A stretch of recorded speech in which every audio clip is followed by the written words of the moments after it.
విద్యా సదస్సులో విద్యార్థుల యొక్క తల్లిదండ్రులు, ఈ యొక్క స్కూల్లో ఉన్నటువంటి యాజమాన్యం అందరూ కలిసి నిర్వహించుకునేటువంటి సమావేశం. ఇది ఎడ్యుకేషన్ కరికులంలోనే ఈ సిస్టమ్ ఉంది, కానీ గతంలో ఎప్పుడూ జరగలేదు.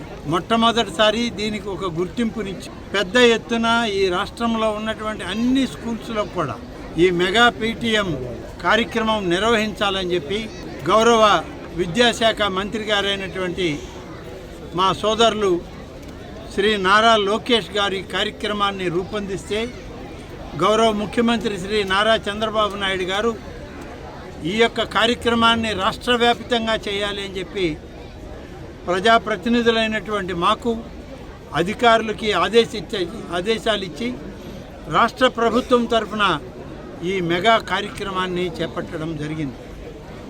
ఈరోజు ఈ స్కూల్లో జరిగినట్లుగానే ఈరోజు మొత్తం రాష్ట్రమంతా ప్రతి స్కూల్లో టీచర్లకి, స్టూడెంట్స్కి, పేరెంట్స్కి మధ్య ఒక సమన్వయం, సఖ్యత ఏర్పడాలని, అదేవిధంగా మధ్యాహ్న డొక్కా సీతమ్మ గారి పేరుతో పెట్టేటువంటి మధ్యాహ్న భోజనం కార్యక్రమంలో కూడా క్వాలిటీ అంతా బాగుండాలని, ఇవన్నీ తల్లిదండ్రులు కూడా నిత్యం గమనించాలని చెప్పి చెప్పడానికే ఈ కార్యక్రమం.